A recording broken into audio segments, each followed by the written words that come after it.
probably since I've been fairly young, I've always been associated with the car racing game, you know. And with that, you know, my dad's always raced, and I've sort of always been a bit intrigued with the sport. I sort of like going reasonably quick and all that sort of thing. Oh, Skaife gives him a big hit up the back. Skaife cleans them up in a clean sweep. Into he popped them out, side by side on the brakes. He's got it. What a performance from Mark Skaife. Skaife, sensational in the Super Cheap Auto 1000. Australian Drivers' Champion, Australian Touring Car Champion, former Bathurst winner. Mark Skaife has won more Australian Touring Car Championship races than any driver in history. He is also the only driver to ever win the Cairns Gold Star for the Australian Drivers' Championship, the Australian Touring Car Championship and the Bathurst 1000 all in 1 year. And only Peter Brock has won more pole positions than him. His list of achievements is the envy of all who race. And Mark Skaife secures another Australian Touring Car title.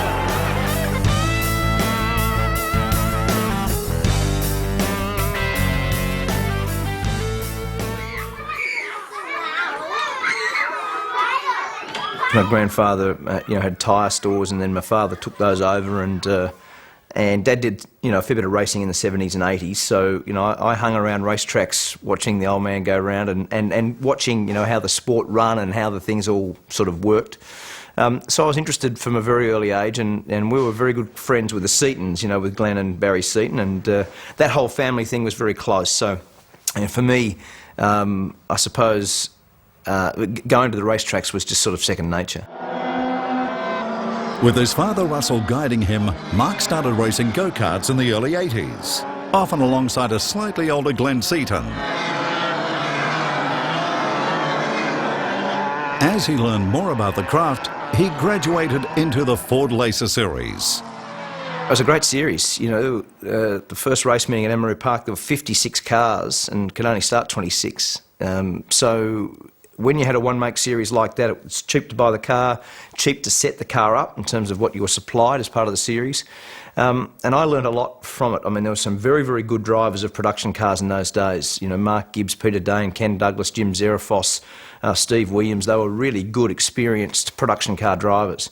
So to come along as a young bloke and have a speed around with those guys, it was a really good part of my career.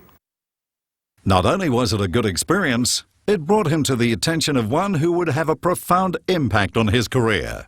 We had Bo and Glenn Seaton come from Sydney when I moved to Melbourne in '85, and they come down when I took over the Nissan race team, and I wanted some young drivers in the team, and I said to Bo one day in Melbourne, who's a good half a chance driver that we can get to join Glenn in later years? And he says, this young guy in Sydney called Skaife. And he said, I think he goes all right, and he's a good mate of Glenn's. And his father was in motor racing and did some motor in Capri, which Bo used to drive and those sorts of things. And he said, you should go and have a look at him. So unbeknownst to anyone, I went to Sydney and watched Skaife drive in a laser race at Oran Park. And the second race he was in was a reverse grid, the fastest from the back. And he came from the back and won the race. So I thought, I spoke to Christine and I said, I think he's half a chance. We should offer him, does he want to come to Melbourne? Not really as a driver, just as working the team as a gopher. I knew more about him from Bo Seaton and his dad. His dad had a tyre business in Wyong. So I went and saw his dad and himself, and sort of that's how it all started. I would have run to Melbourne in those days. It was, to get an opportunity like that from the Central Coast, as a young bloke growing up, to maybe have the opportunity to drive for one of the top teams and a factory team. It's always the pinnacle for race drivers to drive for the works team or the factory team. So when Fred did that, it was an amazing part of my life. I mean, a big move, at 19, end of 1986, moving to Melbourne, don't know anyone, come down basically, to work in the workshop, be a bit of a gopher, on the hope that you get a drive and that things work out. He understood. He was coming as a gopher, we used to call him. He was a semi-mechanic, clean the floors, do the jobs we asked them to do, and there's an opportunity at some stage to drive a race car. And one of the conditions also was I knew what fathers were like in motorsport, and I banned his father from being totally around him all the time, because I've seen too many of this that's happened in motorsport. And Russell, his dad's been terrific. He was terrific. Never worried us, knew he had an opportunity, and Mark had an opportunity. But like him and Glenn and a few of his mates he knew down in Melbourne got up to plenty of trouble, I can tell you. Oh, we used to clown around a bit. I mean, Cito and I were always, we were always test driving so many cars, and we were so many places that we were speeding around and doing all the young bloke things. I mean, you look back, there was a bit of lunacy in all that, but at the same time, we got away with most of it. We did wreck a couple, but we were able to walk away, which in those days, you know what it's like. I mean, you see people hurt in cars these days, and it's very, very serious, obviously. So it's one of those ones when you get through that phase of your life, you can breathe a big sigh of relief and get on with it. One day I come back from Japan, from Nissan, and Skaife was desperate to see me. I said, Mark, I've got a meeting with Ivan Devison, the MD. He said, FG, I should speak to you now. Anyway, cut a long story short, him and Traddy touched him on the main road on the back and spun him round in the Gazelle road car, wrote that off. And the thing is, like, Traddy's car wasn't much better. The thing that didn't matter, but Mark was really upset because the car rolled over and his briefcase fell out, and someone ran over the briefcase. It was a Butte trick carbon fibre briefcase or something that squashed it. But the thing they didn't know was down in the bushes was a copper down there with a radar gun getting guys for speeding. He came out and said, "Oh, how you going, guys? What's happening here?" So those sorts of things, all the time there's all those things happening. So us young people working for you. Yeah, well, I was always quite good at that because I had to tell Dad the same thing quite often. So that was it was pretty easy for me to roll that story out, because although I was I was obviously very nervous, I didn't know how Fred was going to react, but I had crashed a fair few of Dad's cars prior, so I had to roll that story out on numerous occasions. Racing in the 87 Classic and getting away smartly. On the inside was Andy Rouse. Here's Grice. In 1987, Mark made his Bathurst debut for Gibson Motorsport, driving in the 2-litre category in a Nissan Gazelle. He and his co-driver finished 19th, but only made it to the grid through a bit of subterfuge. The funniest part about one of the races was at Bathurst, and these things should never happen now. His co-driver at Bathurst couldn't qualify the car. And he had to be with 110%. And we're in a bit of trouble. So, if these things happen, talk about them now, but all of a sudden I said to Skaife, well, you go and put Grant Jarrett's suit on, and I said, when you get out the car, I want you to come back and get back in the car, and you've got 1 lap to qualify this car, and you're Grant Jarrett. And he come back and he said, FJ, I said, get in the car, drive the car, do 1 lap and qualify, which he did. And everyone was dying of death because totally illegal. It's the only way we're going to get the car into the race. Not many people know about that one. That's yes. The first year of running the Gazelle at Bathurst, we had a co-driver there that was a Nissan dealer, and as it happened, the car was actually in the same class as the BMW M3s. So as the BMWs were going faster, we needed to go faster at the same time. So my time got us in, but his time didn't. So I had to put his helmet on and stuff and go and drive the car and do a lap time at the end that would get us into the race, which was very, very clandestine. And, as I said, not very many people knew or know about that. It's a bit of an under the carpet one. That one. It was was probably something that we could get in a bit of strife for if we were ever caught. Here he comes, down the inside. Moment of truth for Jimmy Richards. Look at Fury. Fury going to try and see if he can sneak down there as well. Here comes the farmer. When George Fury retired in 1988, Fred Gibson looked around for someone experienced to replace him in the team as #1 driver and to help in the development of the young Skaife. The Jim Richards story is a really good story, because I said to Christine one night, who do we get to drive with Skaife going forward? Because you need someone experienced. And I said, you write a list up and I'll write a list up, and let's see what's on our list of 10 drivers. And it's funny, when we did this and then we sort of like, got a list out, and Jim Richards was on top of the list on both our lists. So I said to Christine, well, I'll go and get him. So I just happened to bump into him at Bathurst in the back of the pits and said to Richo, what are you doing next year, Richo? He said, oh, why? I said, well, I'd like to sort of, talk to you about doing something with our team. He said, well, I'll ring you on Monday and we'll talk about it. So he rang me after Bathurst on the Monday and we did a deal within 10 minutes on the phone. As Richo said, I offered him 3 times more than he thought he was going to get, so he had no option but to drive for us. And so Jim joined the team. And Jim was fantastic with Skaife. Fantastic. Jones lights up the tyre there, side by side, heading up the hill, and a mighty start from Richards up the outside of the pair of them, catching the 2 Sierra drivers unaware. And I thought at that time he was the best touring car driver in the world, and probably the most competitive guy that I've ever been around. I mean, he was an extraordinary race driver. Wasn't just necessarily his speed, but his ability to drag the best out of the car on the day. And if for instance, he couldn't win, he'd make it finish on the podium. And I learned a lot from Richo, not just about the car racing and about going, about the business per se. I learnt a lot about life from him. I mean, he was, he's 20 years older than me, but we could be brothers. I mean, we're very, very good mates, and he's a ripper guy. it's almost checkered flag time as Jimmy Richards comes up, and Richards beats the Sierras on day number 1. I shared everything that I could with him because I didn't want to be as a dishonest or tricky. I mean, whatever I could tell Mark about driving the car, I told him. And he shared stuff with me, and we'd watch each other sometimes if we were in a different practice session or whatever, of what we did. We'd talk about how fast we went around that particular corner, where we put our brakes on, what the cars were doing, and we shared everything together in the driving. And I had no hesitation in doing that, because although I didn't know it was part of my job, that was me. I did that because I was happy to do it. But Jim, from day one, knew that Mark did a lot of testing. He was quite happy for Mark to do the testing, because Jim really didn't like to do a lot of testing. He'd like to do some miles.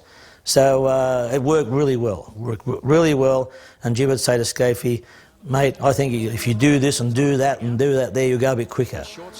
And as it turned out, over the period of time, Jim was the quicker than Skaife. Then all of a sudden, probably as time went on, Mark could out-qualify Jim, but then in a race, Jim had beat him. And there was never any team orders. We never had team orders. They're both equal drivers, equal cars, equal everything. They're off. Jones actually gets the best of it, but Richards catches the next one, gets through smartly on the lead, and then Mark Skaife making a brilliant start out of the second row. In 1989, Mark was elevated within the team to driving the Nissan Skyline alongside Jim Richards.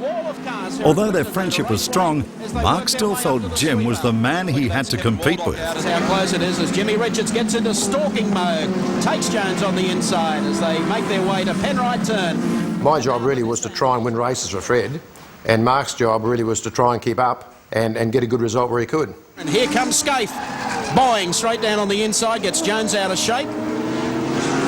That's just to soften him up, perhaps. Well, he's softened him up all right. He's come through. If I didn't feel I could compete with him, then, to me, what was the use of going on and trying to be a genuine, title contender or professional race driver? So, and Dad sort of said to me, just be careful, not to make those comparisons too severe. But as the year went on, there was a couple of times when I out-qualified him in that year, and probably that for me, that was my biggest marker, that was my barometer. Any time that you could out-qualify a Jim Richards, you knew that you were driving the car bloody well.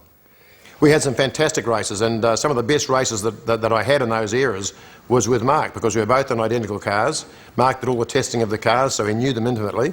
And he was the minute I seen him drive a car for the first time, a car that I was going to drive was at Winton at a test day when I just joined Fred's team, and we went for a test at Winton.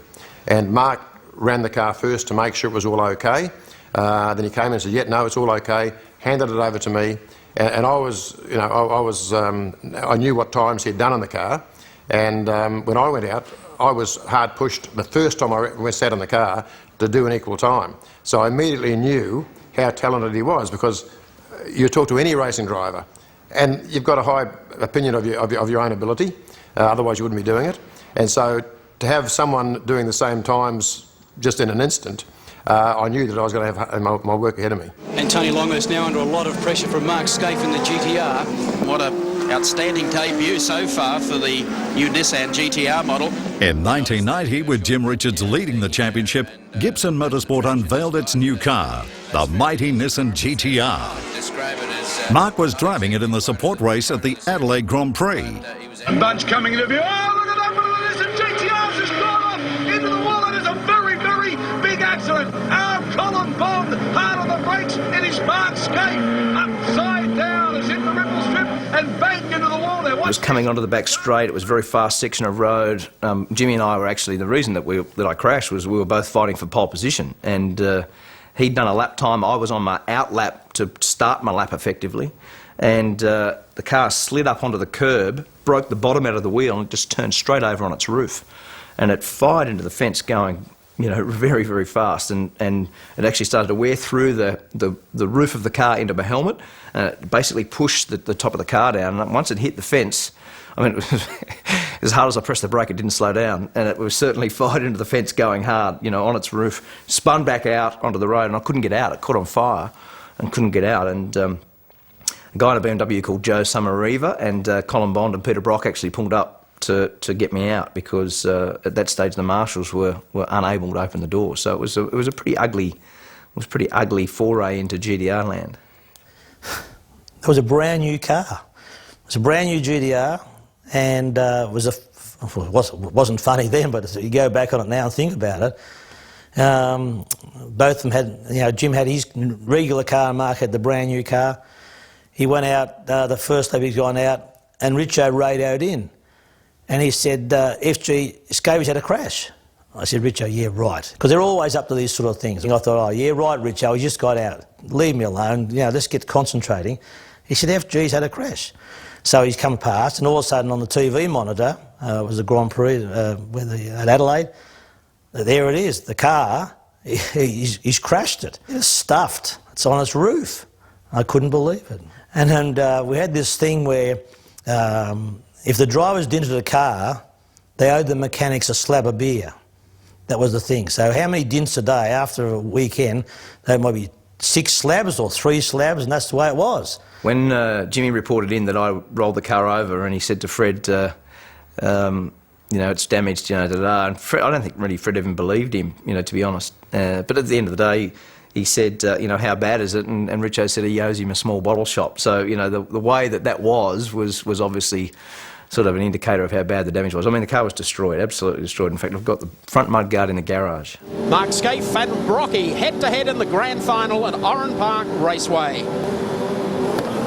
Beautiful start. Skaife out, gone. Right alongside of him goes Jimmy Richards, who catches Brock. John Bowe makes a good 1991 was a memorable year for Gibson Motorsport, which dominated with either Mark or Jim winning most races. It was all about the team. No, never any team orders. We, I mean, in the later years when we were winning seriously, we were never going to knock each other off the track. And if Mark got a better start than I did, which he regularly did in the latter years, then I would not make it desperate to pass him. If I could pass him easily, I would, but I never could. If Mark got in front, it was almost impossible to pass him. So now we have a battle between cars 1 and 2. Can Jim Richards get past his junior teammate Mark Skaife? We're going to have a real fight between the 2 Nissan teammates, because there are no team orders in this organisation. You do the best you can, boys. The fact that they're red, white and blue is irrelevant. They're good mates off the track. Skaife does a heap of the development work on these cars. He knows them inside out. He's got the speed of his team leader and reigning champ, Jimmy Richards. And so the order from Fred is do your best. We worked as a team. We lived as a team. We all went together on the bus at the circuit. We all washed up of a night when the kitchen people had finished. All that was team effort. And all those mechanics and engineers, they would do anything for Skaife and Richo. Wouldn't matter what it was, they'd do the whole lot. So the whole part of my motor racing career, probably that was the most enjoyable side of my motor racing career, was being involved with those guys, with the Winfield days or the Peter Jackson days. It was particularly when Jim came along, because Jim is an easygoing guy. George was a very uptight sort of guy, which is fine. But Jim's a relaxed sort of guy, but most competitive guy you've ever had in your life. You know, didn't matter, would want to win every race he went in. But they were competitive with each other, so they both competed hard against each other. Mark Skaife now mere seconds away from what looks like his first win in an Australian Touring Car Championship, and that'd be fabulous for the young bloke. Last turn now as they come out, headed towards the checkered flag, and chalk up another 1-2 to Nissan. This time it's Mark Skaife who takes the victory. Here he comes. A great cheer for Gentleman Jim on his way to victory. At the big race that year, the Skaife-Richards combination and the Nissan GTR seemed unbeatable. For a young Mark Skaife, it was a dream race. And what a great year, the Australian Touring Car Championship. He's had to fight the young Turk, Mark Skaife, that has been groomed well and truly by Nissan. But with Mark in the car for pole day sprints and pole position for the race, and Jim there for the victory, somehow it all seems fair this afternoon at Bathurst. I qualified the car on pole position. Jimmy did most of the driving. I think he did 3 stints and I did 2. But and he was in the car at the end, which was the smart thing to do on that day in terms of his experience. But it was a great win. You know, 1991, we'd done a lot of work on the car. The car was very technically advanced. It wasn't durable enough the previous year.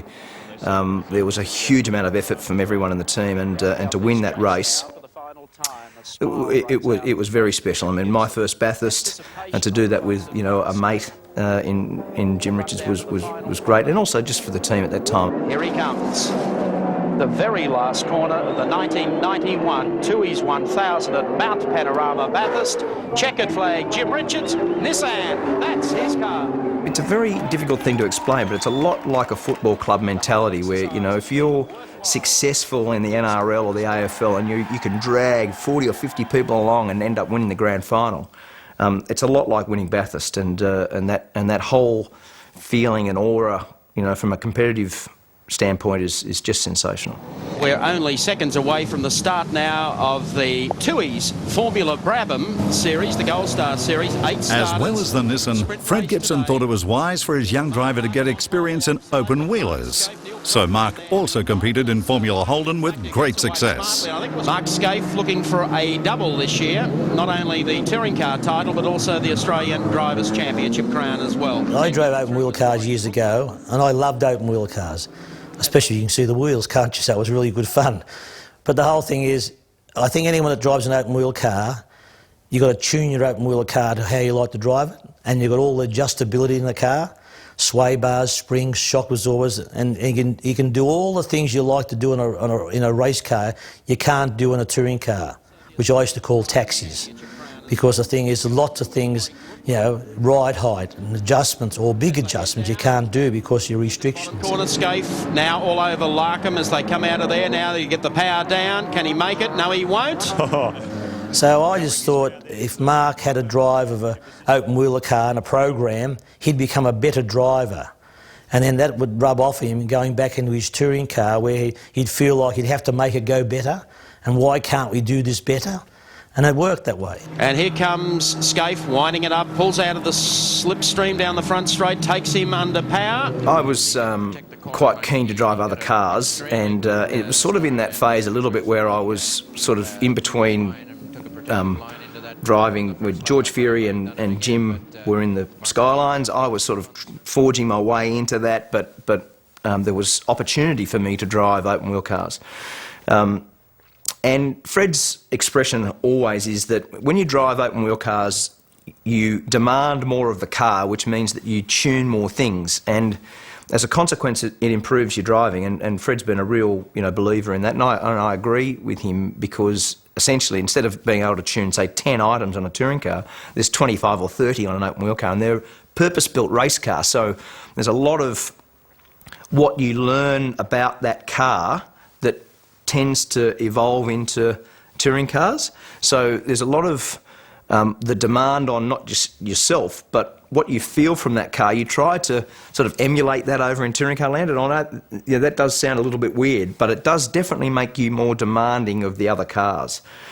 So that was a phase of my career that I really enjoyed. We worked, very, very hard, but it was one of those ones where, at one stage, in 1991, I was in the car for almost 115 days in the year, which, would be, no one would ever do that these days. Mark Skaife in the Spa 003, car he ran last year and he's running again this year. And that would suggest that the car is very well sorted, ongoing development program between Freddie Gibson and himself, running under the Winfield banner, beautifully presented car, originally designed by Gary Anderson, who was involved with designing the Jordan Formula 1 car, so plenty of racing pedigree on this chassis. It was actually quite a well-constructed category because we were effectively buying ex-Formula 3000, which is the category under Formula 1. We were buying those cars from either Japan or from Europe and bringing them in. So the level playing field was pretty good and the engines were very, very similar. So, as you said, the category from a technical standpoint was actually quite well founded. Larry Perkins used to do the engines for the cars. I mean, I know I spent $11,627 in the last year on engines with Larry, which was to do a full year's racing, to spend only $11.5 grand was unbelievable. And those sorts of things were good parts of that category at the time. But there are also lots of other things about it. There were some very, very good drivers. I mean, people don't understand that in those days, Neil Crompton, Mark Larkham, Drew Price, Mark McLaughlin, Warwick Rookland, Paul Morris, big Simon Kane, big lineup of guys that were really good open-wheel drivers. So to go and win was good. I really enjoyed that time, and they were really good cars to drive. I mean, at good tracks, like an Eastern Creek or Oran Park or whatever, they were fantastic. Up to the top of Yamaha, down towards Goodyear for the final time.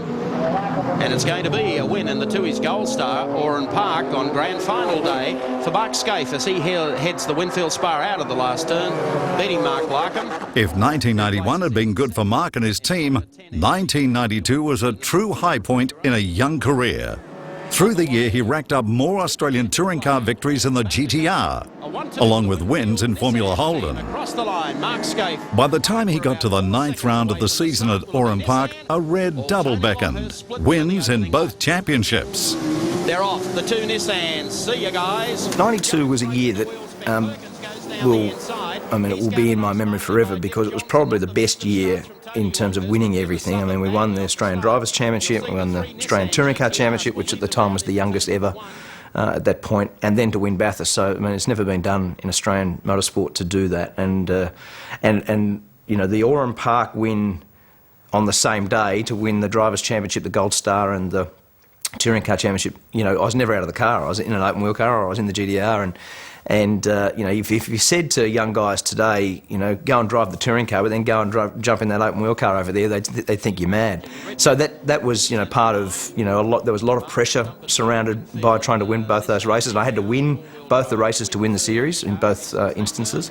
So that was a lot of I will always remember back on that morning of that day thinking, this is a very big day today. They come into the final corner now. Crowd already to its feet to acknowledge and to salute Mark Skaife, the 92 Shell Australian Touring Car Champion. He's the most successful V8 supercar / touring car guy of the modern era. And it's just pure stats. Pole positions, race wins, championships, all the rest of it.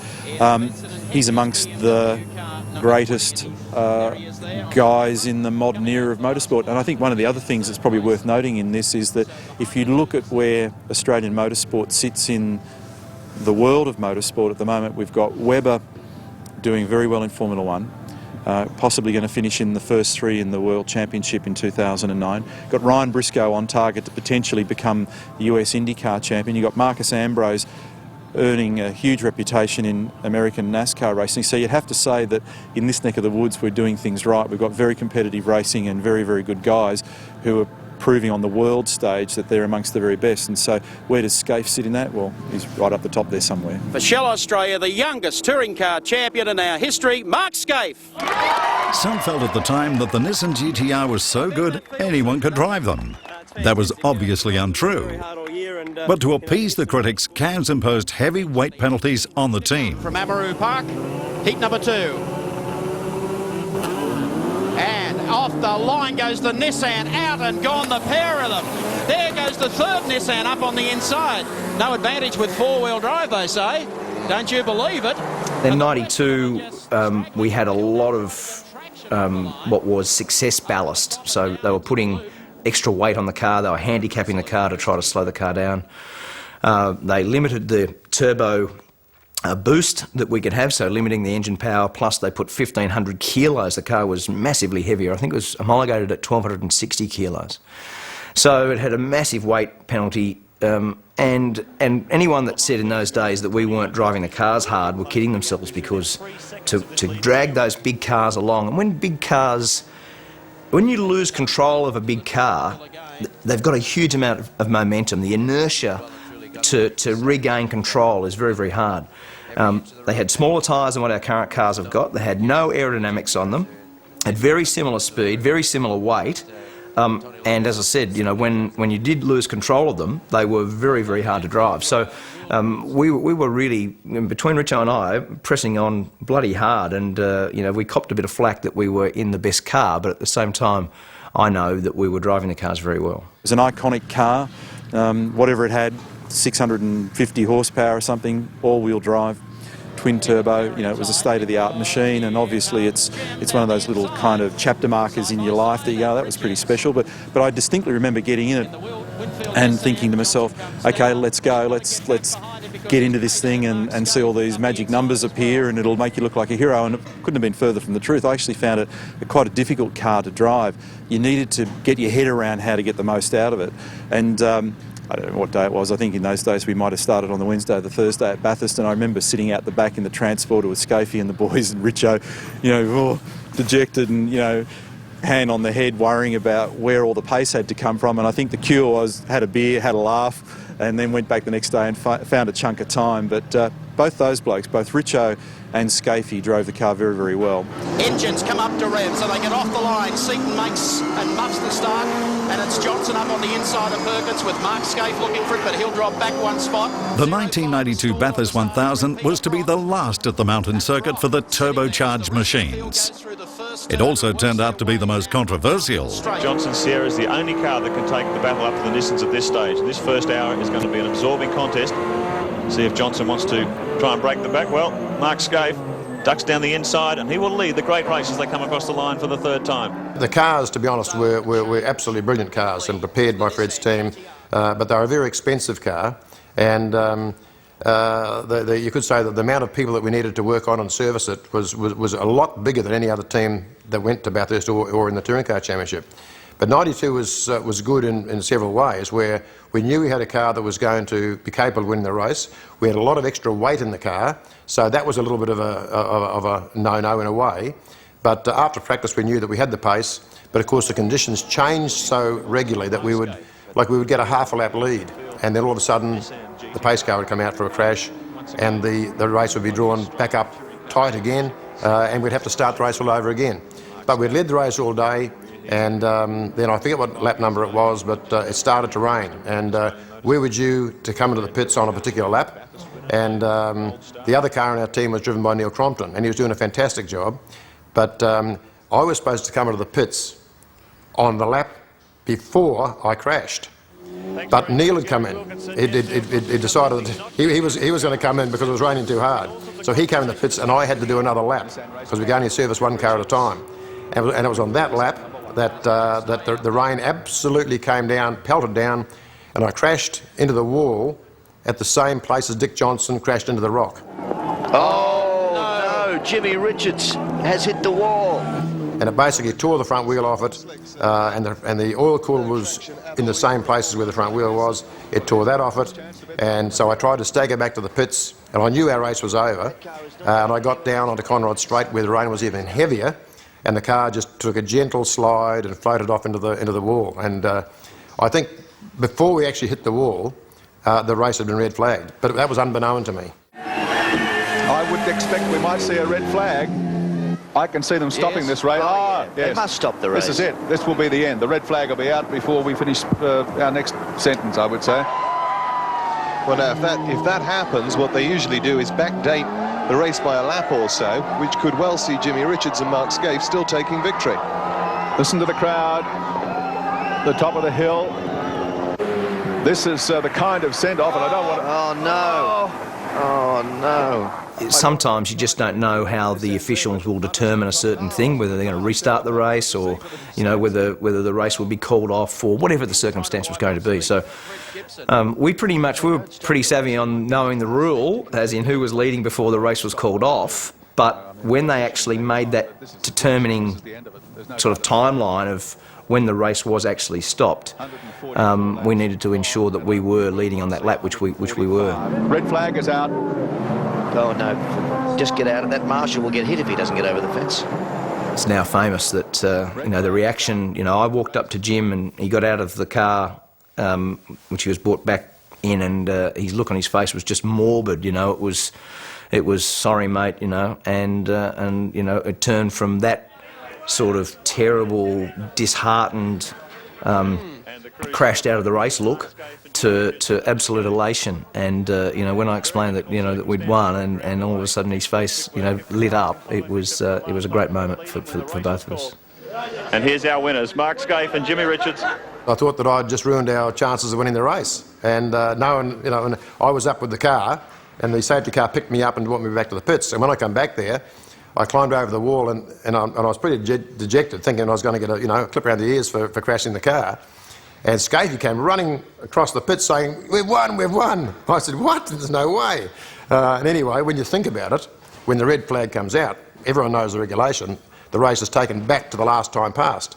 And of course, we were in front by a fair way. The winners of the great race, Mark Skaife and Jim Richards. It's folklore in Australian sport, isn't it? You know, when he gave them a spray, it was one of those ones where, you know, we laugh about it between us now, but it was people don't understand, number one, how dangerous that day was. I mean, there was never a day at Bathurst that you could ever say any wilder than that. You could not see two car lengths in front of you at 280 k's down Conrod Straight. Was just out of control. Second thing is a really good mate of Jim's died that day. Denny Holm, you know, 1967 world champion, so he died that day. He was a great friend of Jim's. And then, you know, to have that crowd reaction, which he just, you know, as a great fair-minded, you know, racing driver, he thought that the reaction should be that, you know, at least you get an accolade for winning, you know, Australia's biggest race. And when the crowd reaction was like that, it really, you know, it hurt him. It really, you know, I don't think there's ever been a situation where I thought that Jim was more livid. You know, he was really angry about the reaction, and you know, what he said, you know, at the time was absolutely appropriate. A slightly hostile reception, Mark, but you always knew that you were going to get that to some degree. But regardless, forgetting all of that, it was a triumph out there today because they were the most adverse conditions that you could possibly have experienced. Well, it was, but like we led the race all day. I can't believe this, you know, like the Nissan cars, Winfield, we've won the race. That's how it is. We get up onto into the Hardy Frodo lounge, where all the third place, second place and first place go, and then you're invited out onto the podium to be presented. But of course, third place goes out first, then second place, which was Dick, and he was revving the crowd up like you wouldn't believe, and there was cans and stuff already being thrown, and of course Skaife, young guy that he was, he said, "Oh, I'm not having any of this. This is bullshit," and he started packing his pockets in his jacket with cans, not beer cans, but just soft drink, anything he could find. I said, "Take it easy. Like, there's no way we're going to go out there and start throwing anything, that's for sure." So we unloaded the stuff out of his pockets, and we walked out into the dais, and they introduced us, and the crowd were booing, yelling, just you couldn't hear yourself think. And of course, when you you get your chance to speak on the microphone and thank your sponsors and thank the people in the team, you couldn't hear what you were saying at all. There was just a most horrific noise known to man. Jim? I'm just really stunned for words. I can't believe the reception. I thought Australian race fans had a lot more to go than this. This is bloody disgraceful. I'll keep racing, but I'll tell you what, this is going to remain with me for a long time. You're a pack of arseholes. And then we went away, and 5 minutes later we're having a beer, having a laugh about it. As they come across the line, just look at these V8s using all of the race racetrack over our speed camera. See Johnson's car snap sideways there under power as he drifted onto the front straight. These things are really moving around this circuit.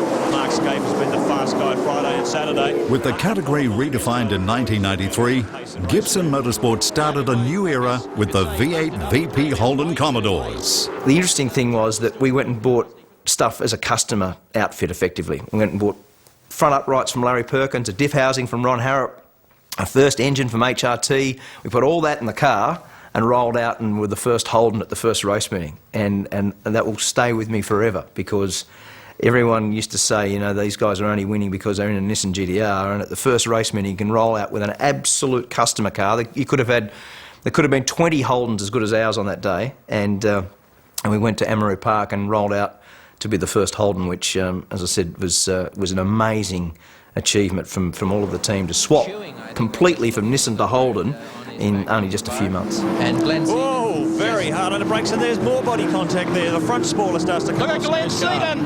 The Falcon comes down the outside. Now he's got to try and tuck in or either hang in here, because here comes Mark Skaife. So Skaife got pushed backwards, but he comes back, fights again. Bodywork missing from the cunt of the car. Seaton gets the power down. Snaps. The racing that year was very competitive, and team panel beaters had never been busier. I've always wanted to basically play the game with a very, very straight bat, and that means, you know, that if you don't mind the hard but fair, tough racing. So there can be some biffing and barging, but you'd never purposely just fire blokes off the road and fire them in the fence. So to me, anything you get away with, and any of that stuff that you could bluff a few blokes with or whatever, then that was all part of the game. Well, 93 was probably the wildest racing in this country ever. Guys like Alan Jones, Wayne Gardner, you know, myself, Thomas Mazera, Richo, Larry Perkins, it was on. You know, John Bowe and Glenn Seaton were probably the two hardest blokes to beat at that time, and they were really at the top of their game, and the amount of really hard racing was just fantastic. Here on the straight. Oops! I've had enough of it. Look out for Jonesy! And Jonesy finishes off Thomas Mazera. Sometimes tempers were tested that year, like at the Simmons Plains round, where Mark had some advice for ex-Formula One world champion Alan Jones after a racing incident. Jones was just basically coming out of a corner, out of the slowest corner in Australia at the hairpin at Simmons Plains. He pushed the car and could have come off the throttle at any point, and I would have saved it and we would have both driven on. But he didn't, and he stayed in the throttle, spun the car around and fired it off the road. V8's around up the 2-litre cars. Oh, Alan Jones gives more than a little tap. Get out of the way, get out of the way. That was a savage one. That was Parnelli Jones type driving. One tap, and if you're not out of my way, you just get another one. Now, I mean, we all know, professional race drivers, we all know what goes on with that stuff, and all I did at the end of it was go up and warn him that if that's how he was going to play, I didn't care whether he was world champion or, you know, the local mini bike racer. I wouldn't have cared one zack at that point. I was basically explaining that he was going to cop a square up, and Alan, you know, we're good friends. But if he did it to me today, I'd do the same thing. So that was that sort of reaction. They're ready for the second round. Skaife gets off the line, but Seaton gets off faster. Skaife picks the second gear up even faster, and they are side by side coming up Bitchapave Hill for the first time, and Mark Skaife will lead them down into Dunlop Loop for the first time. 1994 was to be Mark's second Touring Car Championship win, starting the year with 3-round victories in succession for Gibson Motorsport. Final corner, Mark Skaife, a perfect scorecard for round one at Amaroo Park, takes it across the line to... Over the years, particularly when you go through different phases of his career, and you look at, for example, the Nissan GTR era, where it was easy for the paddock to say, well, that car had an advantage, and you take, for example, the early HRT days when the team was extremely well funded and very strong technically, had good tyres. Again, it was easy for the paddock to say, oh yeah, you know, he's doing well, but then it always came with this little bracket after it because, you know, it was implied that because some other factor was the reason why it was happening. But then it kept on going. Here comes Skaife, challenges up on the inside as they come under that bumpy braking area. Mazera goes out wide, Skaife sneaks through. And notice too that John Bowe has also disappeared from the action, so the two Shell Falcons have fallen over in the first 5 laps. And my goodness, this racing is absolutely terrific. I'm enormously impressed with Mark Skaife. He started from, what, 5th or 6th on the grid, and he's now got his way through into the lead. Terrific performance. Here it comes. No, here it is. As I said it. Yes, absolutely. Coming out of the last corner. Who's got the speed for the checker? I think it's going to be Skaife. Crowd standing here in the grandstand as they come across the line, and it'll be Mark Skaife. Lost the lead, took it back, takes the checkered flag clear of Thomas Mazera. As the category rules continued to flatten and narrow, right down to quite recently, in reality, the bloke kept on winning races and getting pole position. And the 1994 Shell Australian Touring Car Championship could well have been decided in the first 3 rounds, because the guy put together an unbelievable perfect score. He won the championship 2 years ago, won Bathurst that year. Let's have an honest Aussie reception for our new champ, Mark Skaife. And so, I mean, in the end, I think even the blokes who fought the longest, hardest, toughest fights with him would concede that, you know, in the end, he's just a bloody good competitor. The following season began in the worst possible way for the young champion, with a frightening crash at Eastern Creek. Come off the end of the main straight and basically fired off, and I don't remember. I left the road, got to the grass, and hit the fence at 200 k's or something. So that was certainly the biggest crash of my career, and I missed the first race of the 95 championship based on being in hospital and not being able to drive. That was a big one, and that was half my fault in some ways, because we were testing for Yokohama, and we're testing wets, and it was raining. But it was in a practice session sort of thing. I think it was Friday, whatever day it was. And there was a few minutes to go, and the track was still wet, and I wanted to try these. We'd try one set of wets, and we wanted to try another set of wets and just compare them. So I said, Skaife, you haven't got much time, so just start out and try these wets for a couple of laps, and so I can compare on the same sort of wet track, the same conditions. Anyway, come down the straight, went off the end of the straight, and it was a big crash, a really big crash. And it went off the end and hit the concrete barrier down there, and that was a serious accident, much more serious than what the GDR one was. And we went down there to get him out the car, and we had good guys, and the senior guys, they were just terrific. They were down there because there was no safety crews there virtually, and we always made sure we had an ambulance at the circuit for ourselves. Even at Phillip Island, where you had the first aid van there and those sorts of things. We always hired that to make sure it was part of our way of going motor racing. So luckily we had the first aid there, but they bring an ambulance and that. But knowing Mark, when the paramedics arrived, he was trapped in the car virtually, but the guys were good because there's petrol pouring everywhere, the tank had exploded and the thing, and our guys did a really good job. One of the things was, I can remember, but he was trying to get out of the car. He was like, and I had to be really strong, and I said to him, and the paramedic said, he's got to be still, he's got to be still. And I said, Skaife, don't move, don't do a thing, do what you're told, sit there. It was really heavy scene. And he went stiff as a board like he did, didn't move. Thank God, because they wanted to get him out their way and get him in all the braces and things to get in the hospital. I've never been so sore. I could not move. I mean, it was just unbelievable. I had a couple of broken vertebrae, a dislocated rib on the attachments, and just to laugh or to cough or whatever was just unbelievable. But also I did some other lower back, a disc, L4 and L5, and a few other things that sort of come out of it. But mostly the concussion-y stuff was the thing that was very, very weird, because everyone that was at the race meeting come in to see me, and I don't even remember them, coming in to talk to them. So there was a feeling there, and I remember saying to Dad, even a couple of days later, I don't know whether this is worth all this, Skaife, because it was seriously my although the GDR crash was a big crash, this was a much more severe crash. This was a crash that, under slightly different circumstances, you'd be dead. I mean, it was a fortunate spin and up on the wall backwards, rather than going in straight on. If you went straight on, you wouldn't be around. Mark Skaife, as we take Sevens race cam again, he's all over the back of John Bower, stuck here on the outside. Go to the inside, no, a bit opposite on there. Watch the steering wheel work, this is sensational. Hear the tyres skidding there. Yeah, everything. Trying getting past Bow. Come off the bridge for the final time, down through Foster's Dip. And he got a few options up his sleeve now. But John Bow is a master of driving this conservative line. He won't Hard-fought battle for 4th and 5th, but up front it's going to make no difference to Peter Brock as he lines it up for the checkered flag coming out of this corner. Tobacco sponsorship was outlawed for the 1996 season, and it had a huge impact on Gibson Motorsport and the fortunes of its drivers. When the Winfield days were finished, and we had Winfield as long as they could advertise on the car, they even went to the stage of sort of saying, you know, maybe we'll leave the car the same colour with a big yellow Zorro on it, so it's still a Winfield car but it's got no advertising, because the government, you know, that's become the cigarette advertising.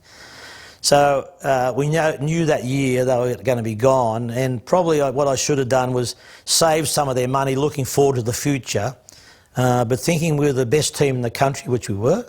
We won championships, we won races, we were dominant. I just thought you'd pick up a sponsor and off we go again. And I was starting to work on that during that year, but the sort of money we had and the way we did things was very difficult to find one sponsor, let alone 3 or 4 sponsors to do that. So at the end of the season come, and we didn't have a sponsor, and I had to let Jim go virtually and just start running one car, and that's what we started doing.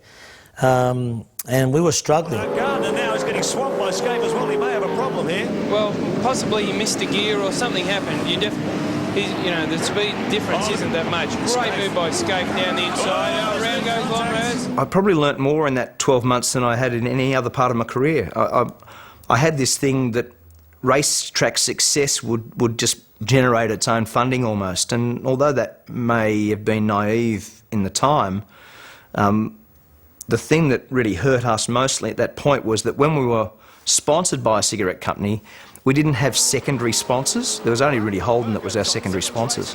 So when the big chunk of money went away, we didn't have 2 or 3 smaller people to drag through.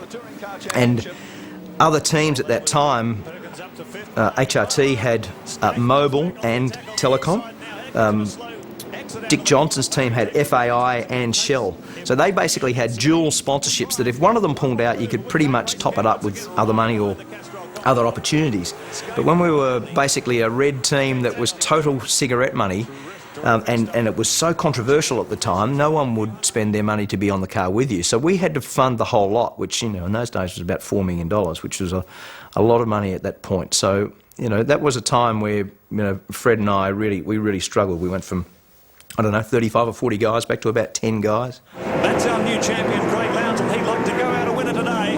One team that did have money to spend was the Holden Racing team.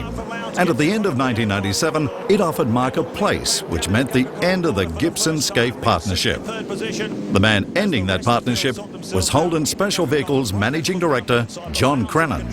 Our discussion process was 2 years before he moved from his very loyal roots with Fred to HRT. It was certainly a very difficult decision for me, and I went and sat with Fred and spoke with his family, with Fred and Christine, because that was very close. And really, Fred said to me, he said, "Mate, you've got to go," because he knew that from a career standpoint, I really had to go and drive for someone else at that point. So he was very fair and very mature about that at that time. I'm sure we were both quite emotional about that separation, but. I could have gone to HRT probably 2 or 3 years prior to that, and I chose not to. And my sense of loyalty with Fred was, I think, as strong as I could have made it without not going to HRT at some stage. I know Mark because he was very upfront with me, and I was with him. And he said to me, I had offers. And I said, yeah, John Crennan would offer you to drive for sure. And it was John Crennan. And John tried to get Mark lots and lots of times in that time period. And we struggled on. He didn't want to go. He stayed and he said, no, we'll find some money, we'll do it. And he found some Sega money, and we found a bit of this and a bit of this and some other sponsors and that, and we tried to keep going. And I kept saying, Mark, this is not going to work, to the point where one day he came and said, I just had Crenno on the phone and he's made me a good offer. I just want to come and talk to you about it. I said, Mark, take it. You've got to take it this time. You've got to go. The opportunity's there, going to be driving the Holden Works team. And I said, and we just can't afford to do it the way we should be doing it. And he reluctantly went and drove for John. I arrived in '97 to drive with Brock, and Lowndes and Greg Murphy were in the other car. And it was also a pretty young team, you know, a lot of guys around the team that were certainly, you know, very much, you know, in love with Lounsey and Murph. And for me to come along, you know, I've sort of felt a bit distant, and it was sort of, you know, the way to gel into those places is quite hard. It's almost as if the changing of the guard has already started. Mark Skaife, the new addition to the Mobile Holden racing team, stealing the spotlight momentarily from his mentor, putting the 05 Commodore on the front row for today's big race. Skaife's hot lap came towards the end of the shootout session. 1997 Shell Series champion Glenn Seaton, the man to beat. The crowd just cheering Mark. They're so happy to see the 05 Mobile HRT Commodore out there. As he scaled the top of the mountain, urged on by the huge crowd, Skaife gave the 05 one final push, clocking a 2:10.03, the fastest time ever recorded by a V8 driver at Bathurst. Skaife on the pole! A 2:10.03. He's undercut Seaton by 0.8 of a second. I really enjoyed, you know, the Sandown and Bathurst exercise with Brock.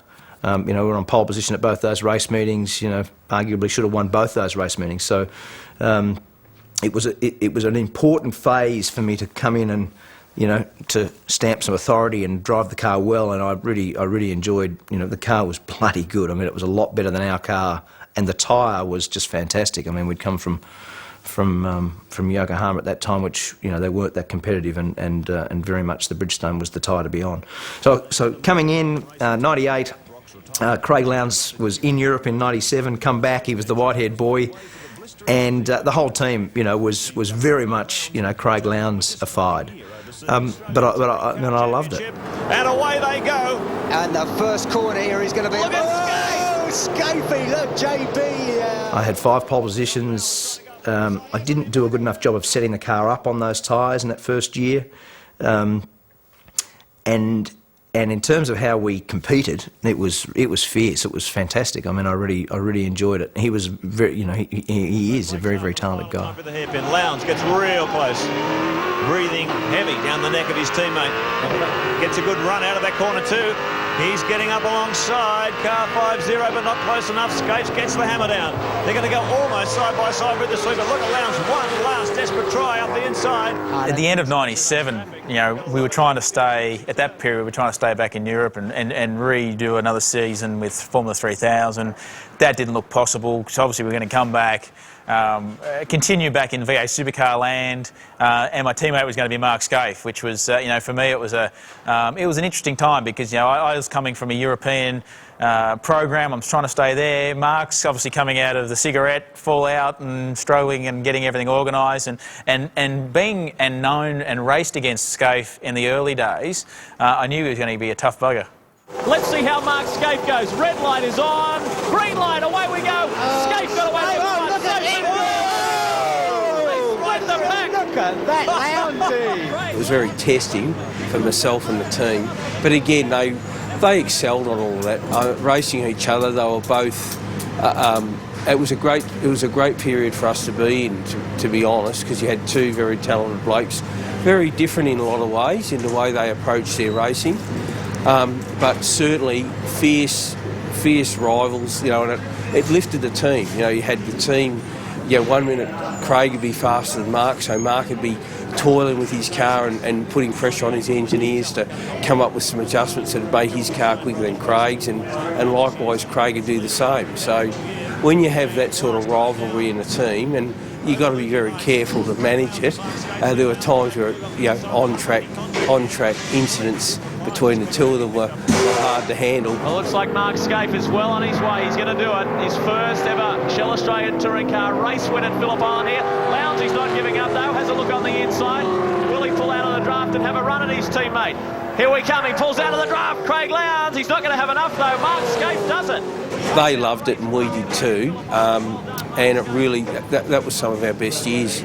Certainly HRT's history would go down in its own record books is the most exciting time to ever be there. Tom Walkinshaw had always sort of felt that if you've got a very strong level of competition within one team, you're always going to get the best out of the team and out of the cars. So that made a lot of sense to have, you know, two guys that were of both exceptional potential, and that's really the way it worked. It was good for everyone. This is it, they're on their way home. The two Mobil 1 HRT Commodores. Mark Skaife, who sits fourth in the championship, is going to be so delighted with this as Craig Lowndes turns up the heat. Sitting in second spot there, it's going to be a Mobil 1 HRT 1-2. It was quite fun. I think it was, you know, I was probably enjoying being back in Australia, being away from 12 months, obviously having a new teammate with Mark Skaife, you know, getting to know him more personally than just knowing him as a competitor and as probably a rival, you know, and running around, obviously re-linking back with the team, and you know, it was a good time. It's a full grid of 32, the HRT front row. Let's see if Mark Skaife can get away to a good start. That's at the back of the grid, the green flag. Let's look to the front. Will Lowndes get another lightning start? Set, away we go! They get away to a good one. On the outside, it's Craig Lowndes, and through the middle. In their first year as teammates, Mark was often fastest in qualifying, but was hampered by poor starts. There was lots of drama there. We tried different clutches. They were using different clutches than I'd been used to, and there was a lot of complexity in those clutches in those days because they were sort of new technology and they were hard to use, and the engines also don't run that nicely at low revs, so there was engine mapping things. Race 2, it is an all HRT front row. Lowndes the inside, Skaife the outside. Lowndes used a very simple method of basically just smashing it on the rev limiter and dumping the clutch, and used the engine on the rev limiter to absorb the wheel spin. And I just couldn't get my brain around that. It just didn't sit well with me from a mechanical standpoint, and so I kept on sort of doing my own thing. In the end, we made the clutch better and the starts were good. Ready to go. Skaife needs to get a good start. Go! Away we go. Russell Ingles just winds him off the line. If you look at our history and our career, my qualifying has never been my strong point. It just never has, from go-karts to Formula Ford to VA supercars to anything. So for me, it was a time, if I could be in front row beside Mark Skaife, I knew I was confident enough to be able to outstart him, because that was his weakness. So he could qualify, but then his starts would always probably his Achilles heel. So yeah, for us it was a bit of a battle going on. I remember at Western Australia at a point that you know, he'd have pole position, and we qualified. I think it was third around that time, but we managed to get better starts than him and still win the round. And I think that probably hurt him a little bit. And it was, for us, that was I suppose the important part of the weekend is to look at qualifying as, yes, it wasn't my strong point. I know my starts are good, you know, and there's probably a little bit of mind games playing around there and marching around and just trying to outdo each other, because you want to outdo your teammate. Away we go now, and look at on the inside. Skaife so soon as Mason Wright and Garth Tander, they come flying through into the first corner. It'll be Skaife, Wright, Tander. It looked like Larry Perkins, who got a good jump around. Come the two Wins twins. Well, I'll tell you what, if anyone thought Mark Skaife didn't know how to start these V8s out of horror here last year, but he's done some practice over the summer, because he really tucked in there. The car launched like a missile. In 1999, Mark came to grips with his starts and started winning again. But in the championship race, more podium finishes to Craig Lowndes gave his teammate the title for the second year in a row. Their battles were study in contrasts. The wait is over. Onto the main straight, the checkered flag is waiting.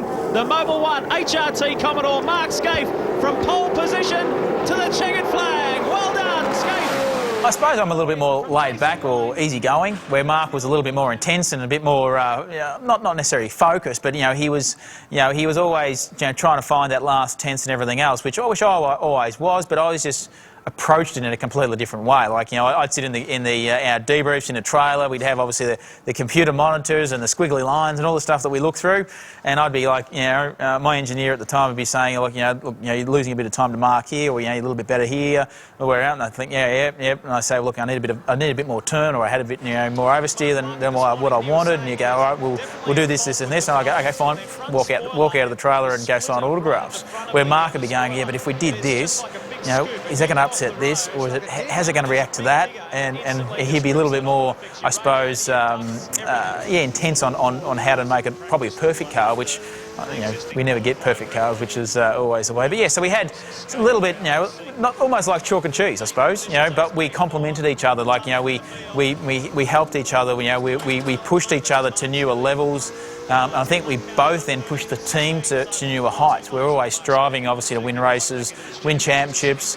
At the same time, the golden rule is to beat your teammate. Final corner, they come out of Simcoe corner onto the main straight. This will be it. We're back to the Mobil 1 Holden Racing Team domination. Skaife takes race 1 ahead of Craig Lowndes. Obviously, I'd won the championship a couple of times.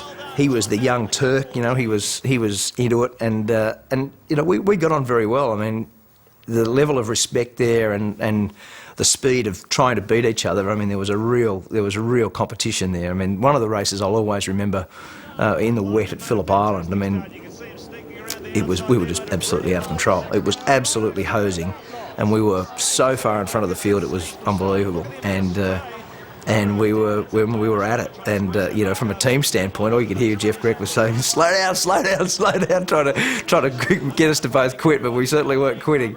I remember rounding Lounsey up over the top of Lukey Heights down into MG, and those sorts of races, will live with me forever, because that level of competition from 99 and 2000, I was able to beat Craig the following year, and it was and it was one of the ones too that I had to work hard within the team. I had to get guys on my side. I was always at the workshop. I was there late of a night. I was looking at the data. I was trying to improve the car.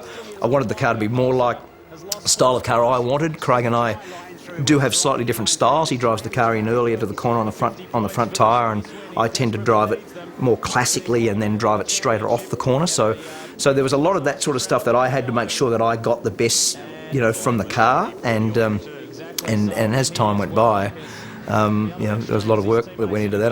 There was a lot of time and effort that worked my way. Mark Skaife has only ever won one race here at Phillip Island in the V8s. This is number 2. As he comes across the line, Skaife and Lowndes from Mobil 1 HRT. They continue their domination in 99. That was a real golden era, I reckon. I mean, those two guys, very different in their style and their approach mentally and physically in a race car. Very different techniques at play. And they were just separated by the tiniest fractions of seconds at a lot of the major events that we go to. And I reckon that one of the great tests is always qualifying.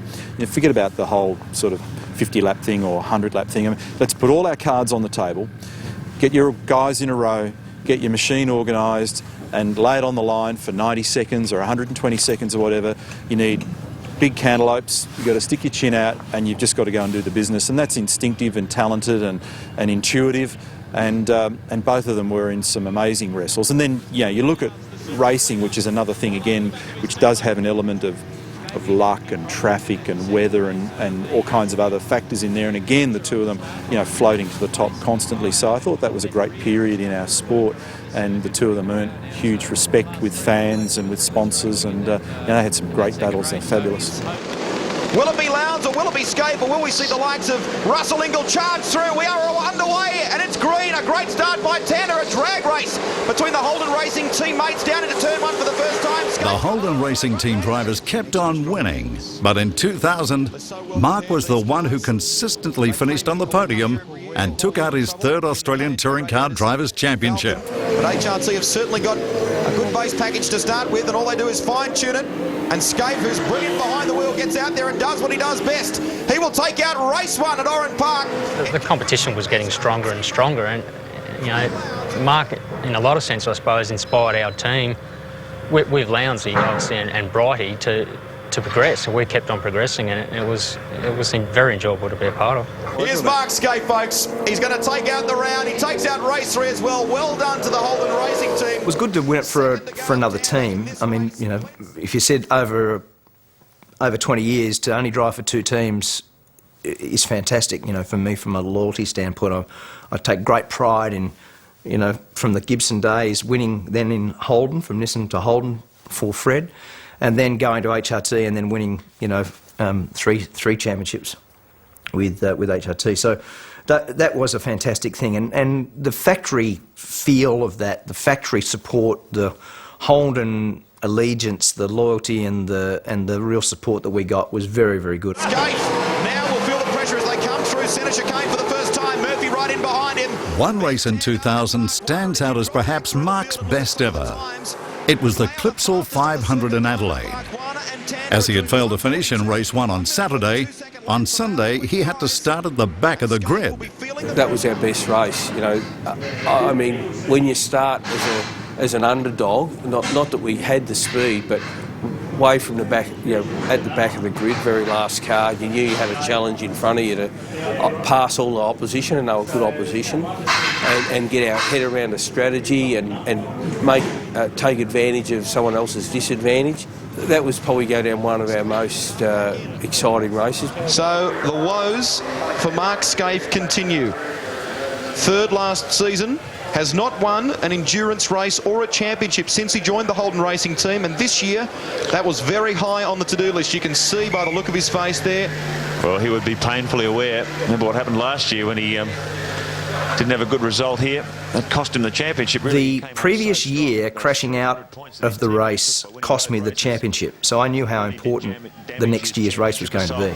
Mark, I think he's undoing the belts. Yep. Indeed he is. So lights are out on the Holden Racing Team Commodore. So on the first day, we had an engine failure, and it did a distributor, and that put me out. So I was, you know, all night Saturday night. There wasn't a lot of sleep going on in Skaife land, and I knew that I really had to do a good job to, you know, drag some points back and see what I could do. Starting from the back, as it turned out, the weather was coming. I remember being, you know, aggressive at the start of the race, but also needing to finish. You know, it was quite a long race, 250k around there.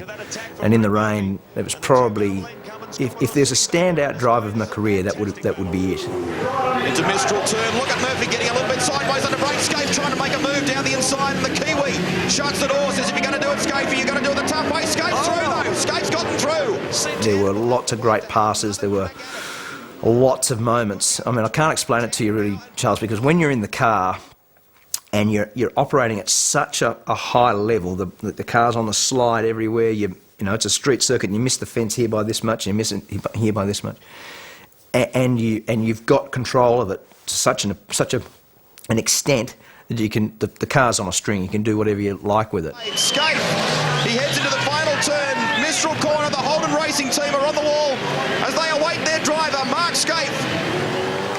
On the sidelines yesterday, today he greets the checkered flag. Last place to first. Well done to Mark Skaife, a storming drive.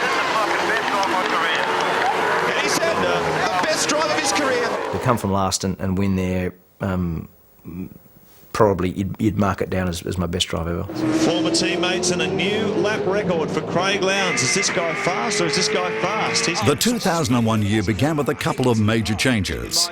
Craig Lowndes had joined Gibson Motorsport, and Mark Skaife was the undisputed lead driver for HRT. There were no longer any restraints in the competition between the two. Craig Lowndes may be in a good position. He's got a nice fresh tyre on that left rear, and he goes inside Mark Skaife. No contact there. Skaife wants to argue. They're going to go side by side through Ford XR corner. The crowd's going berserk here. Lowndes switches back on the inside. Fantastic, wasn't it? Everybody's wanted to see this, haven't they? I've rocked up. Adelaide, you know, we had a great battle. From memory, we won the Saturday, and we were then going into Sunday, and I remember we had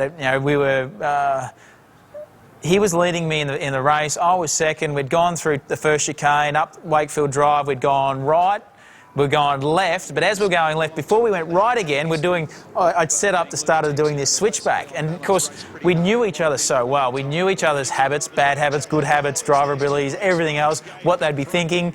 And of course, he then counteracted what I was thinking. And as we come through the second last corner coming onto the back straight there, I was going to do the switchback. He'd protected the line. We had contact. I was out of the race. He'd marched on, continued on, and at the end of the race we had a laugh about it because, you know, we knew there was going to be, ultimately there was going to be a disaster. We both knew each other so well, and we had a laugh about it. The team probably didn't think it was so funny, but we had a laugh about it because it was our first rivalry, our first time as a rival competition, competitors, different manufacturers, striving to win races, but not as a teammate anymore. Here he comes. Job's done for Mark, but there's the real pressure for second, third, and fourth between Bright, Lowndes and Ambrose. But a terrific drive, can't say enough about this performance. His lap yesterday in qualifying was just superb. Mark Skaife's job was a great one yesterday, and he's gone on and done the job again today. Takes out the win.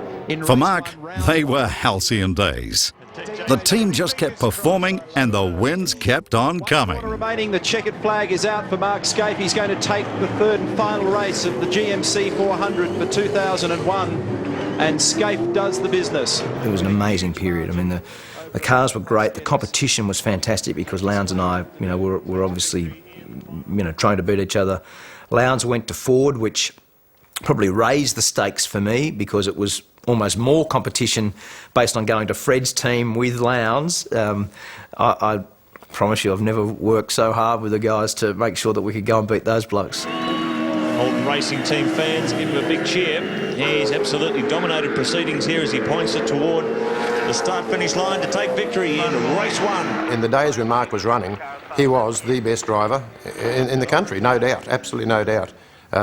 His reputation speaks for itself, and I had a close-up of his, you could say, coming through the ranks, and there wasn't a more dedicated guy around. He could set a car up absolutely perfectly.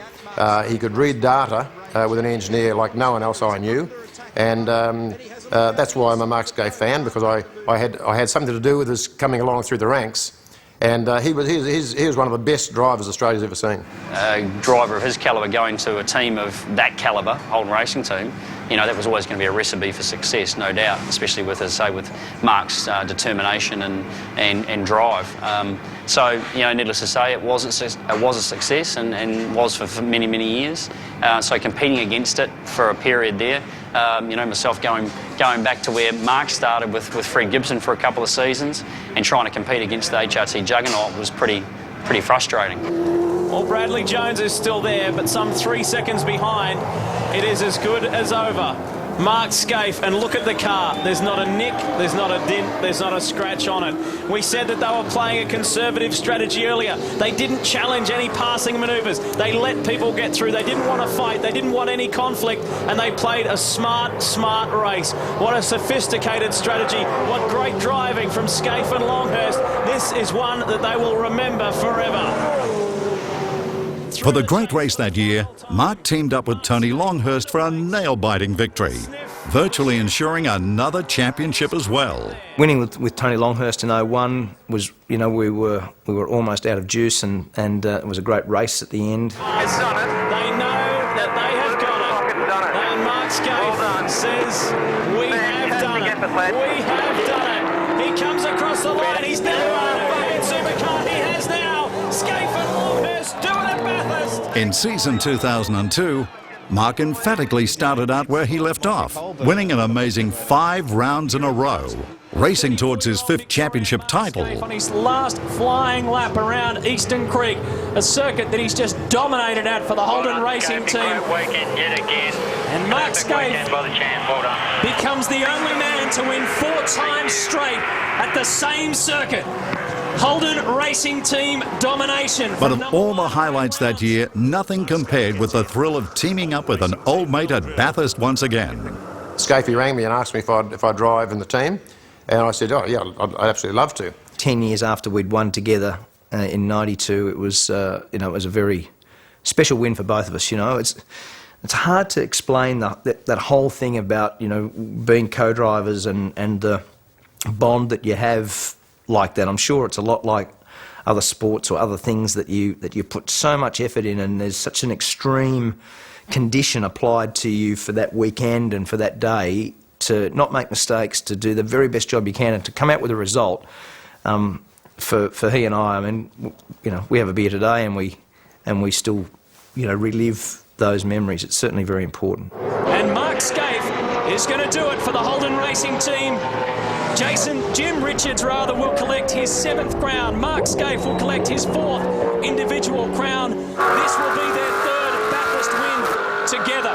They did it in 91 and 92 in a Nissan, and now they're going to do it in 2002. And isn't that fitting that Mark Skaife goes around Peter Brock? And Mark Skaife will go back-to-back at Bathurst. He secures another Australian touring car title. Oh, it was fantastic. I mean, for me especially, a bit like Mark, I'd worked with Jimmy previously, and you know, to convince him to step back in a car and team up with Mark again. You know, there was certainly a buzz around the whole team. Jim is just an exceptional person, you know, and he and Mark worked well for years together.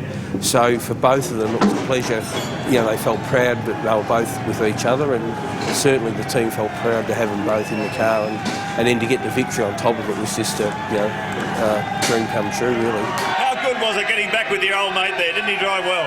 He drove unbelievably well. I mean, in that stint there, he's right behind Russell.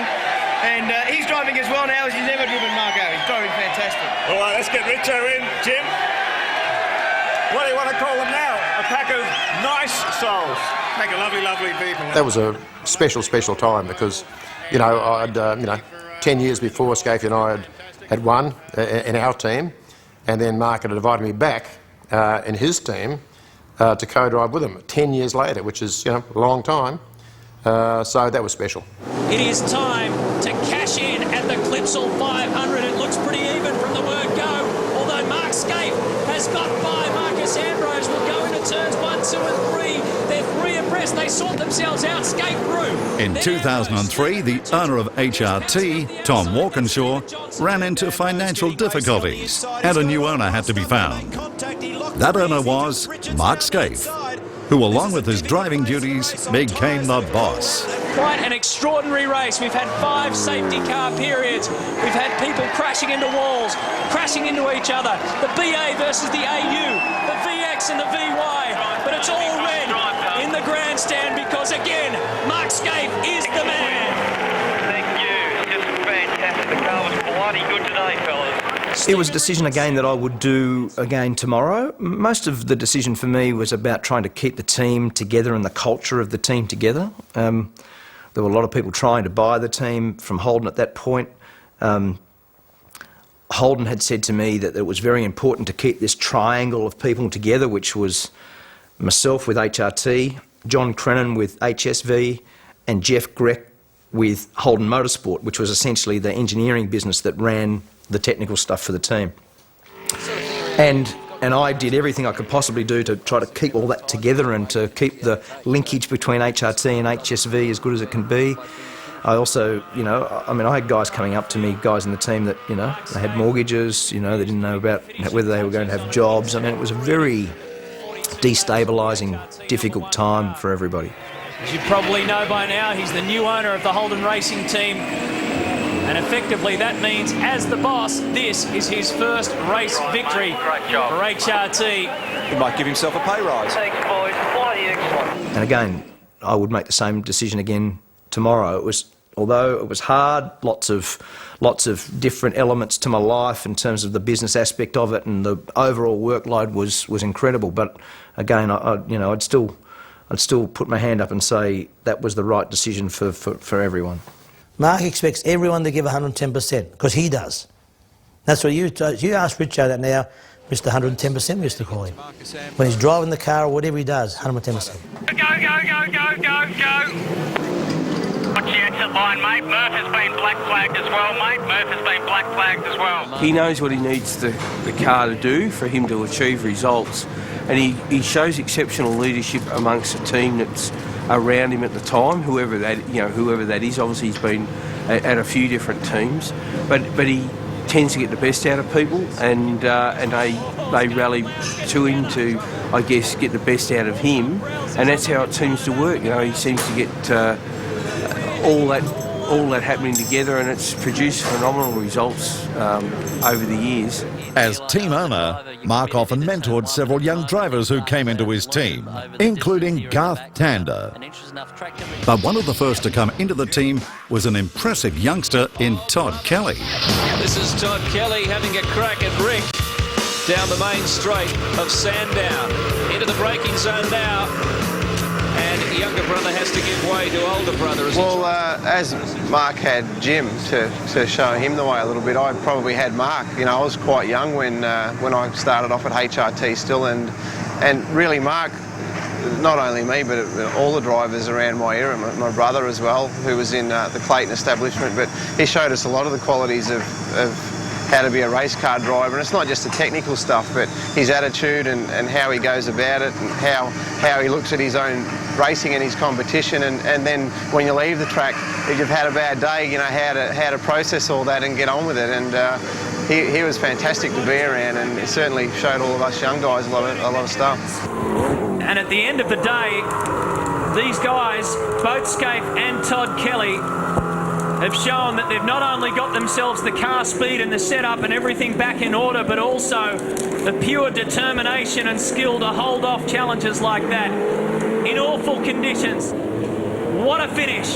The clock has ticked over, and after a blue blitz in the championship, Mark Skaife and Todd Kelly turn the tide and win the Sandown 500. You don't share the team with someone who's won 5 Bathursts, 5 championships, all-time record holder for the amount of round victories, and not learn something from them. And so that, for me, I think it's an honour and a fantastic opportunity for me to at least spend 12 months in the same team as Mark. And I did. I learned a lot from him. I learned a lot from him in the years leading up to that when I was in the sister team.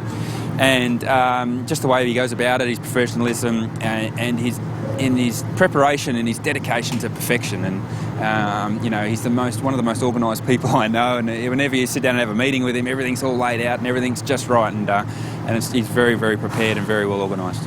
Mark, being the boss of the team at that point through that period, would obviously put a lot of strain on the teammate relationship. And through the whole time, I really never felt as though Mark was the boss. Like, he never came across as the boss. If I did something wrong, it'll go and get processed through the team management, and we never really discussed the business stuff. And I think that was fantastic that he separated those two things and dealt with that professionally through the team. So yeah, you know, as I said, that was never really a one-on-one thing. We were always just teammates, and he let management cover all the other stuff. So if he had have really rolled in and come across as the boss, I think that would have put a lot of strain on the relationship. But he's obviously been around long enough, and he's smart enough to know how to maintain that. And you know, the way he ran the whole thing, as far as just the teammate side of it, you know, you couldn't really fault that. And it's game on for the main event. Skaife, a beauty. He flies down to turn 1. In the preceding years, HRT had been dominant. And although it still won races in 2003, Stone Brothers Racing's Marcus Ambrose was the one to beat. However, it wasn't Ambrose who caused Mark the most grief, as he tried to win an unprecedented 6th championship. This is Russell Ingall and Mark Skaife. We said that it was a very, very fiery situation brewing. I tell you what, looks to me like Russell's got a bit of a case to answer there. Oh, gee. When you make a pass on a racetrack, it's very impromptu, it's spontaneous, there's the decision making is very quick, and it's got to be bold and authoritative. When you do that, the two drivers know what's going on. Ingall left a hole that day that I could have driven my transporter through. So when I drove up the inside of him, got around the corner, all he did, he was dark, that he'd basically been passed, and as we come out of the corner, we were absolutely alongside each other to drive straight along the next piece of road. Now, doesn't matter how talented you are, pretty much everyone can drive in a straight line. Ingall didn't do that, and he kept on driving into the car, and ended up spinning the car off and firing it in the fence. They are side by side, and car 9 turns right. Now, the reason that I was mostly aggrieved was number one, that's just not on. The second one was I was trying to win the championship on that day, so it was actually championship stuff about me coming through the field, and I was catching Ambrose, I was catching his teammate. So I was on the way back to get back to where I needed to be, and when I passed Ingall, that was sort of the methodology of putting me out for the weekend. And look at the Skaife attitude, and look what Ingall does in response. Now, I have never seen anything quite like that, because that is... There'll be big issues over this. This is going to be a real stink when this one gets dealt with at race control. I can tell you right now, I've never been so off my brain ever. You know, I mean, and I still right now. I mean, I would do it again, no problem. And I was looking for a fight in the garage afterwards, because I seriously was so volatile about, you know, someone or somebody changing, you know, the championship and my ability to win that day. It was absolutely out of control. Even today, it rankles, doesn't it? Oh, you know, and see, I got off. I mean, the thing was, when we went to the judiciary afterwards, the gentleman said, he said, Mr. Skaife, you have got no case to answer. And that's why Ingle had all those fines, because, you know, when you looked at the two cars driving along in a straight line, front-on camera shot, one car's just driving into the other one like that and fires it off, which, you know, clearly, again, it'll live with me forever. In fact, one of the biggest things about that was what Holden's reaction was going to be, you know, because, you know, obviously, long-time Holden Association, I owned the team at the time.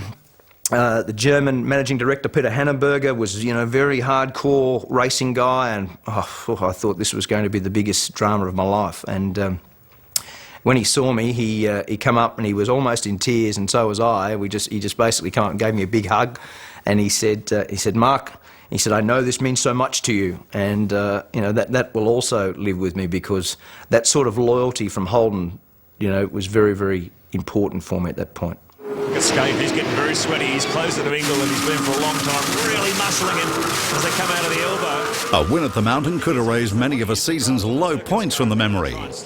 And in the latter stages of the 2003 1,000-kilometre race, Mark was pushing Greg Murphy for first when some damage he sustained earlier started to become noticeable. Mark Skaife's back door keeps flipping open. He's trying to chase down Greg Murphy. Bathurst is such a cruel race. There's so many years that, you know, that arguably for speed or for the time of the race we should have won, and there's other days that we were fortunate enough to have won. 03 was one that our car was very strong. I mean, we were certainly coming at them. There's a replay of an incident involving Mark Skaife getting a little bit tangled up with John Bow, a lot tangled up, in fact. And the door coming open was one that, I mean, I knew it was happening. It was actually a safety car lap, and I was warming the tyre up, and I could hear the door coming in and out. I thought, oh, this is going to be a drama. And I didn't want to say a word on the radio. I didn't say anything to the team, because I thought, if the blokes haven't picked up on this, then I don't want to alert them to it. But anyway, coming in at that point, I mean, it was a ridiculous rule at that stage. If they wanted me to come in, they should have sent me in immediately, and that would have given me a chance to blaze on at the end. But it was fast enough to have won that day. They've just black flagged Skaife, so he's going to have to come in. 1.2 seconds the gap last time around. Look at him, he's still got his head down. Attitude on the car. He's absolutely driving the wheels off it, but he's got to come in. Huge roar from the crowd. So close yet so far for Mark Skaife, aiming at the hat-trick in 2003. Look at that door swinging. And the Holden Racing team crew will be ready with the magic tape. We felt we got treated unfairly, but you can only go by what the stewards deliver to you. That's all it needed. I believe, and I don't know this for certain, but I think the stewards were having arguments between themselves about whether it should be let go or whether it shouldn't. But anyway, you cop that one on the chin. I mean, it was one that definitely got away, and you know, it's heartbreaking when it happens, but this sport is like that. It's a heartbreaking sport. There's so many things, for the driver especially, like he does his job, but there's so many things around him that can go wrong. A bad pit stop, a car malfunction, a call by the stewards, you know, that you don't agree with. So it toughens you up, that's for sure. On board here with Mark Skaife. The following seasons were tough for the team, but 2005 brought HRT's 50th round victory. And at Bathurst, Mark paired up with Todd Kelly, and with 20 laps to go, were never headed. We've documented lots about PWR Super Cheap Commodore's engine hassles and dramas throughout the latter half of this season, and we should give Perkins Engineering a pat on the back because it's going well now. Skaife for the lead of the race, side by side with Richards. Skaife now leads. It was probably the biggest thing that's happened in my career. It was actually my birthday on the Sunday of the race, and I was there on the pit wall with the headphones on, and Mark was in the car for the last stint, and as he crossed the line he said, I think he said, "Happy birthday, buddy," or "It's a good present," or something, and yeah, that was amazing. What a performance from Todd Kelly and Mark Skaife. And Kelly is 26 today. What a birthday present. Skaife, sensational in the Super Cheap Auto 1000. Skaife and Kelly do it. Great job, lad. Happy birthday, Todd.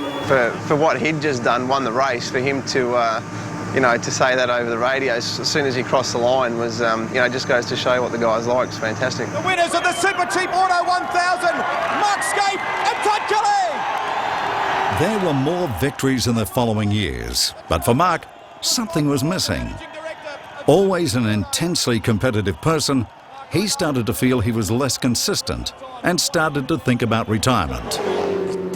That intensity and competitive nature had always been at the core of his personal drive. The very first time I saw that was we were at Bathurst in 2006 when I was sharing the car with him for the first time, and just before the shootout he downed about 6 short black coffees and just quick fire.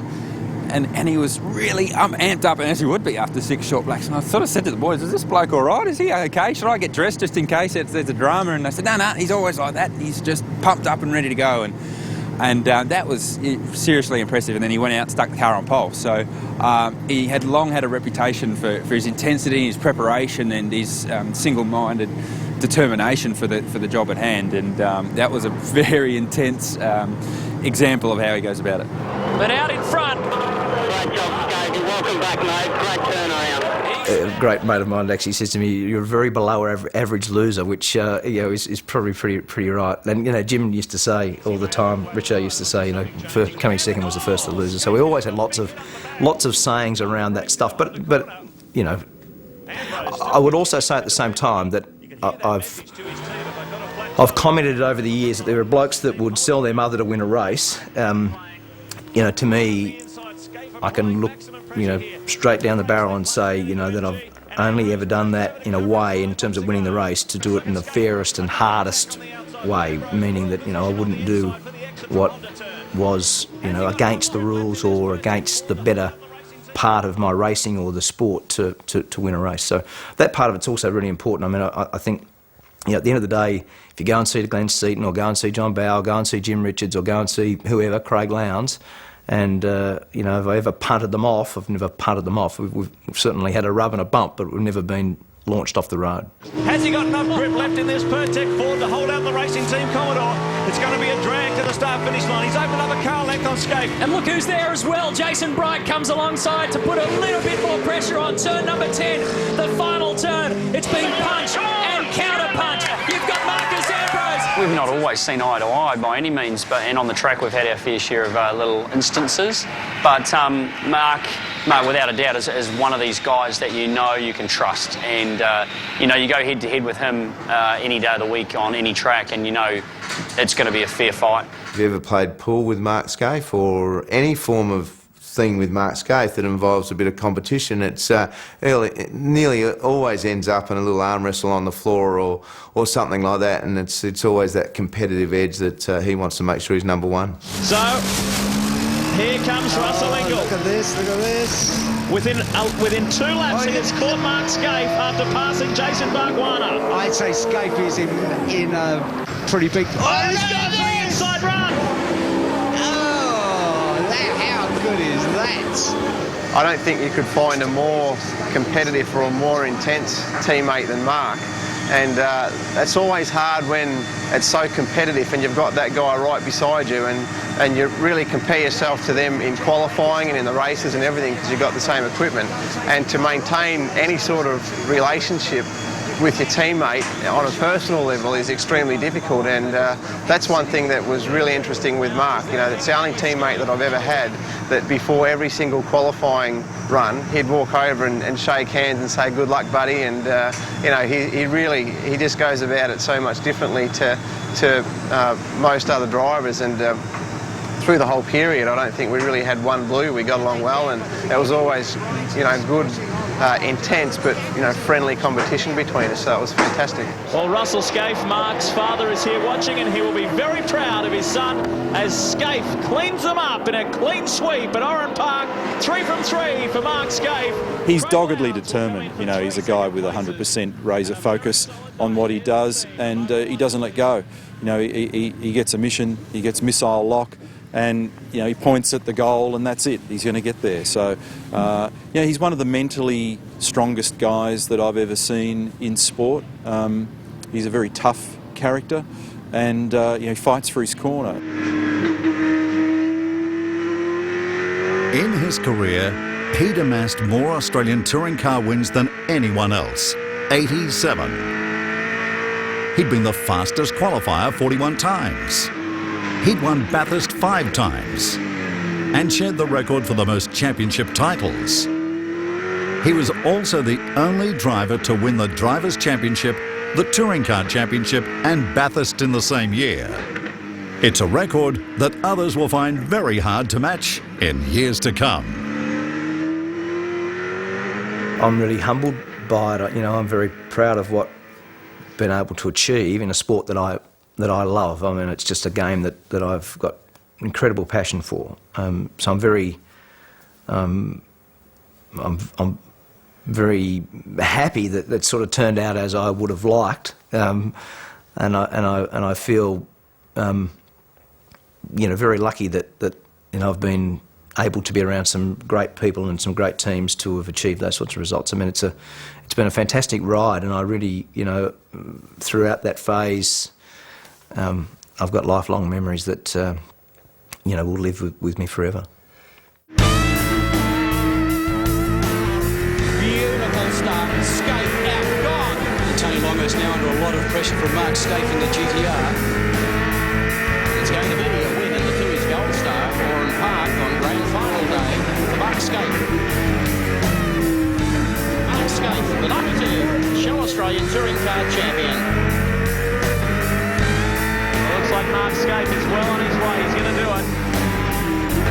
Holden Racing team are on the wall.